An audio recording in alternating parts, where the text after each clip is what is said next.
Break. We all use it when something breaks. But this is just the beginning. There are lots of different collocations with break that can make your English more natural. If you want to know them, let's get into it. Number 1, break the habit. To stop doing something that you regularly do, especially something unhealthy or unwanted.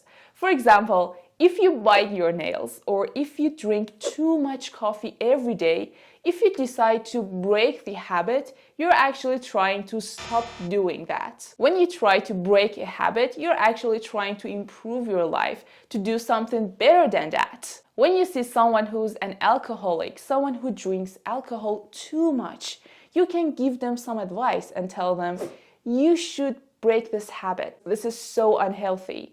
One of the unhealthy habits that most of us have these days is that we always try to check our phone, but we have to break this habit, right? It's so hard to break the habit of checking my phone constantly.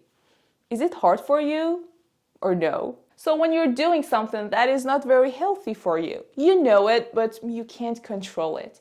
You can say, I am trying to break this habit. Like Emma is trying to break the habit of biting her nails. The next collocation with the word break is break a promise. To fail to do what you said you would do. To fail to do what you have promised before. You promised your friend to help him with his big exam, but after a while, you're not gonna show up. You're actually breaking your promise.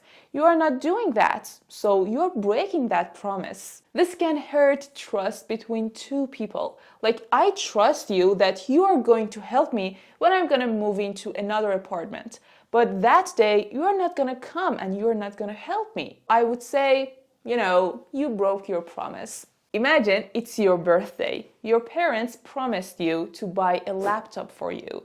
You are so excited to open the presents. But when you open your gifts, there is no laptop. You can tell them, hey, you broke your promise. You promised me to buy me a new laptop. You can also tell them, don't make promises if you plan to break them. The next one, break someone's heart. To make someone feel very sad and upset, especially in a romantic way.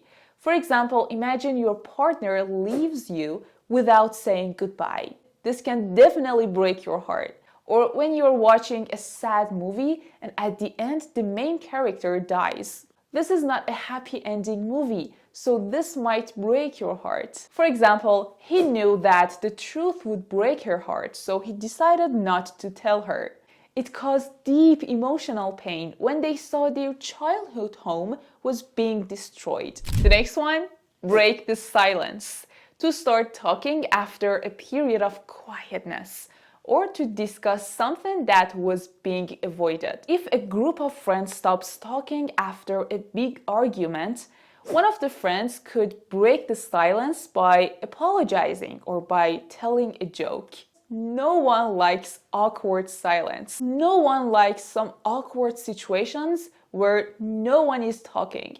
So at this point, we really want someone to start breaking the silence. So please, if you were in this kind of situation, please start talking and break the silence. The next one, break the law. To do something illegal or against the rules.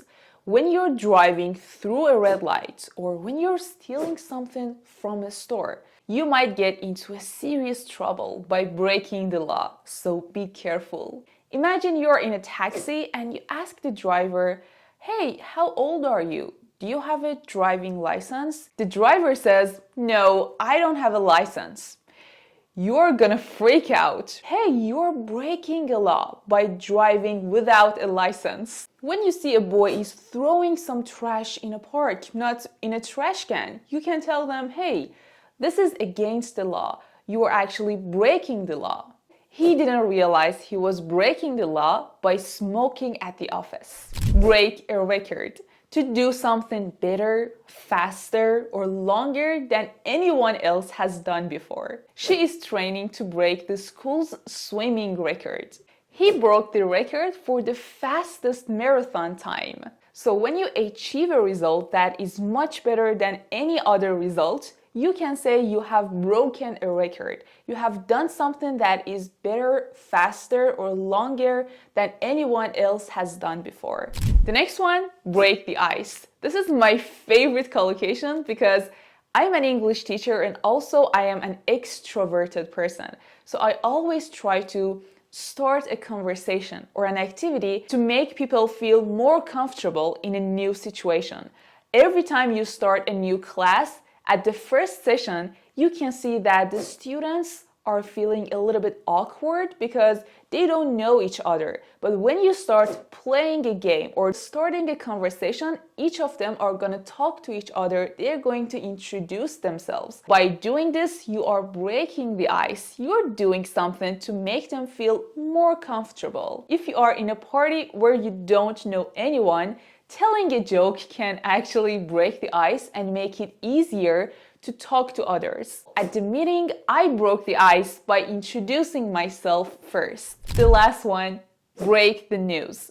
To tell someone important or shocking information. If a flight is cancelled or someone gets a new job, you can break the news to those people and they would be like, oh, really? No way! We can't believe that. I hate to tell you this. This is an important or shocking information, but our trip has been cancelled. I'm sorry. Imagine your friend shows you her ring and says, I said yes. You are gonna be so shocked and surprised and you would be like, oh, congratulations! She broke the news about her engagement to the friends. So after this video, if you had some surprising news, you can actually break the news. You can use the word break in so many different ways and make lots of new collocations. And when you start using these collocations in your speaking, you are actually feeling much more confident and you might sound more natural. Instead of saying, I stopped smoking, you can say, I broke the habit of smoking.